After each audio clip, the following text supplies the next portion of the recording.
Hi friends, எல்லோரும் எப்படி இருக்கீங்க? நல்லா இருக்கீங்களா? நம்ம இன்றைக்கி என்ன வீடியோ பார்க்க போகிறோம் அப்படின்னா, ரோஸ் செடியில் பூக்களே பூக்க மாட்டேங்குதுங்க.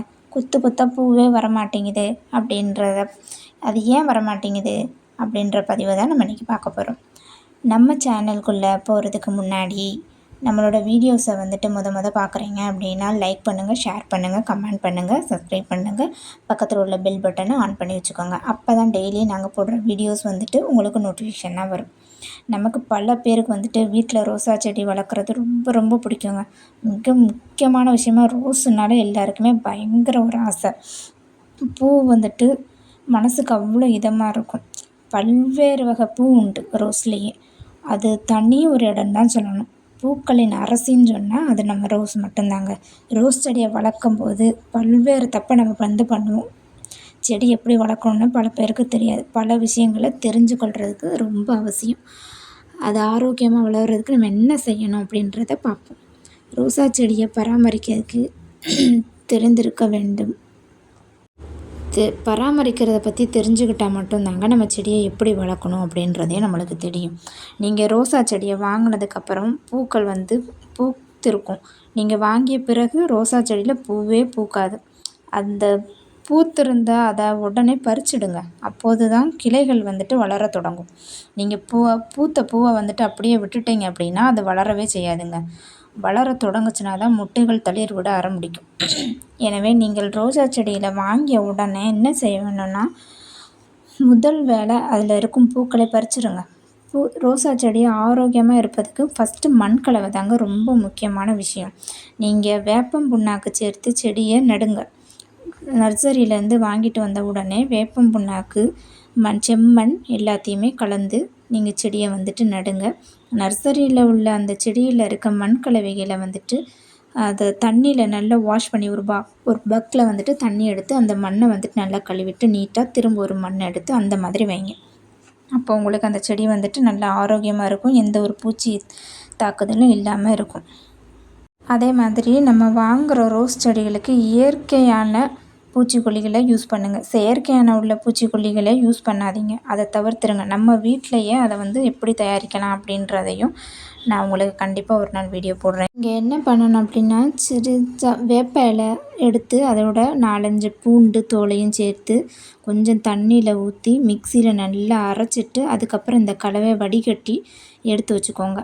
இதை வந்து ஒரு ஸ்ப்ரே பாட்டிலில் நல்லா அடைச்சி செடிகளுக்கு வந்து ஸ்ப்ரே செஞ்சு விடுங்க. பூச்சி தொல்லை இல்லாமல் இருக்கும் ரோஸ் செடிகளுக்கு. ஓகேங்களா?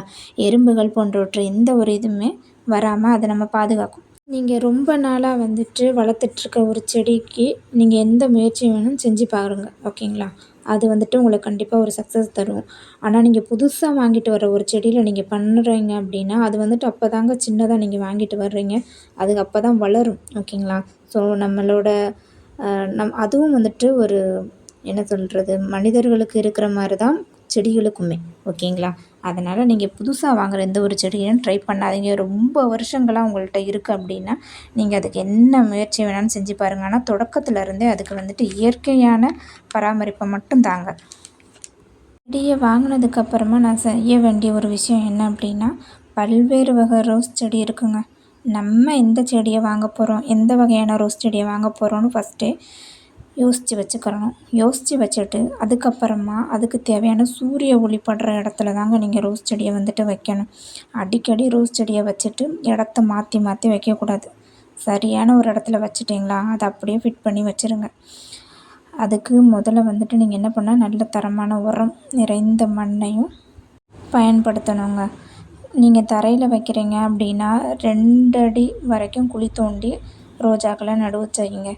உரம் மற்றும் செம்மண், கொஞ்சம் வேப்பம் புண்ணாக்கெலாம் அதிகமாக போட்டுறாதீங்க. கொஞ்சமாக தான் போடணும். ஓகேங்களா? ஸோ பூச்சி தாக்குதல் எதுவும் வராமல் வேர்களை வந்துட்டு எந்த பாதிப்பும் அடையாமல் வளர்கிறதுக்காக தான். அடுத்து நம்ம என்ன பார்க்க போகிறோம்னா, தண்ணி. நம்ம ரோஸ் செடிக்கு தண்ணி எவ்வளோ முக்கியம் அப்படின்றத தான் நம்ம பார்க்க போகிறோம். இப்போ மழை டைமில் வந்துட்டு நம்ம தண்ணி அதிகமாக ஊற்ற வேண்டியது அவசியமே கிடையாது. ஸோ நீங்கள் மழை டைமில் பண்ண வேண்டிய ஒரு விஷயம் என்ன அப்படின்னா, செடியோட தொட்டியில் தண்ணி தேங்கி இருக்குதா அப்படின்றத நீங்கள் கண்டிப்பாக செக் பண்ணி பார்த்துக்கோங்க. சரிங்களா? செடி வளர்க்குறதுக்கு தண்ணி ரொம்ப முக்கியம். அதே சமயத்தில் தொட்டியில் வந்துட்டு செடி தேங்கி இருக்கிற மாதிரி இல்லாமல் பார்த்துக்கோங்க. வெயில் டைமில் ரொம்ப தொட்டியோட மண்ணே ரொம்ப வறண்டு போயிருக்கும். வாரத்துக்கு ஒரு முறையெல்லாம் ஊற்ற வேண்டாம். வெயில் டைமில் உங்களுக்கு வந்துட்டு ரோஜா செடியோட இலையெல்லாம் கருக ஆரம்பிக்கும். மண்ணெல்லாம் ரொம்ப வறண்ட தன்மை கொடுக்கும்.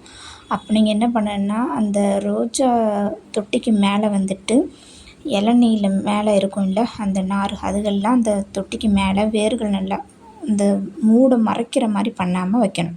ஓகேங்களா? அதுக்கப்புறம் நீங்கள் டெய்லியும் 2 டைம் வந்துட்டு தண்ணி விடுங்க. மண் ரொம்ப வறண்டு இருக்கான்றதை செக் பண்ணிக்கோங்க. இல்லை அப்படின்னா வேர்கள் வந்துட்டு வேகமாகவே டேமேஜ் ஆகிறதுக்கு நிறைய வாய்ப்பு இருக்கும். ஸோ வெயில் டைமாக இருந்தாலும் சரி, மழை டைமாக இருந்தாலும் சரி, 2 டைமும் நல்லா செக் பண்ணிக்கோங்க. அது மாதிரி நம்ம ரோஜா செடியில் வந்துட்டு உதிர்ற நிலமையில இருக்க பூவை வந்துட்டு நீங்கள் எவ்வளோக்கு எவ்வளோ வேகமாக அதை பார்த்தோன்னே கட் பண்ணி விடுறீங்களோ, அதுக்கப்புறம் அது அடுத்த பூ வளர்கிறதுக்கான ஒரு ரொம்ப யூஸ்ஃபுல்லாக இருக்கும். ஓகேங்களா? நம்ம காஞ்ச பூ அதிலேயே வச்சுட்டே இருக்காமல் அதை கட் பண்ணி விட்டுருங்க. அந்த இலையெல்லாம் அந்த பூவெல்லாம் கட் பண்ணி விட்டுருங்க. அப்போ தான் உங்களுக்கு அது பூ பூக்கிறதுக்கு நல்ல ஒரு ஈஸியாக இருக்கும். பார்க்கும்போதெல்லாம் உதிரக்கூடிய பூக்களை வந்துட்டு அகற்றி விட்டுருங்க. அதுதான் உங்களுக்கு சிறந்தது.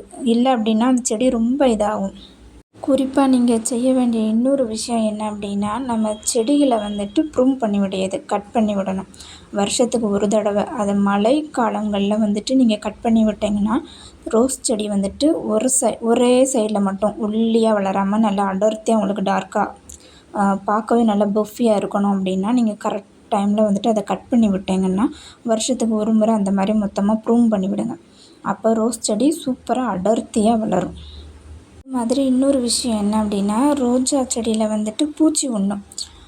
இந்த நம்ம தேனீ, பட்டாம்பூச்சிகள், பிற பூச்சிகள் வந்துட்டு அதை ஈர்க்கும்போது இந்த பூச்சிகள் என்ன பண்ணும் அப்படின்னா, இந்த ரோஜா செடிகளை சாப்பிட்றதுக்கான நிறைய வாய்ப்பு இருக்குது. அந்த டைமில் நீங்கள் என்ன பண்ணணும்னா, பூச்சிக்கொல்லி மருந்தை யூஸ் பண்ணணும்.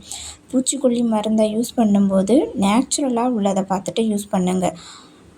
நம்ம வீட்டிலையே வந்துட்டு தயாரிக்கலாம். நான் உங்களுக்கு அந்த பதிவுமே அந்த வீடியோலேயே கொடுத்துருக்கேன். ஸோ நீங்கள் வீடியோ ஸ்கிப் பண்ணாமல் பார்த்தீங்க அப்படின்னா, நம்ம ரோஸ் செடியை எப்படியெல்லாம் வளர்க்குறோம் அப்படின்றத நம்ம கண்டிப்பாக தெரிஞ்சுக்க முடியுங்க. நீங்கள் எனக்கு வீடியோவில் பார்த்துட்ருக்க எல்லா ரோஸுமே என் வீட்டில் உள்ளது தான். ஸோ நான் ஆல்ரெடி எடுத்து வச்சுருந்ததுனால தான் அந்த பேசி அதிலே போட முடியாமல் நான் உங்களுக்கு இதில் எடிட் பண்ணி நான் உங்களுக்கு போட்டிருக்கேன். ஸோ இந்த பதிவு உங்களுக்கு பிடிச்சிருந்தது அப்படின்னா கண்டிப்பாக வீடியோவை லைக் பண்ணுங்கள், ஷேர் பண்ணுங்கள், கமெண்ட் பண்ணுங்கள். மறக்காமல் ஃப்ரெண்ட்ஸுக்கு எல்லாருக்குமே ஷேர் பண்ணுங்கள். Thank you friends. பாய்.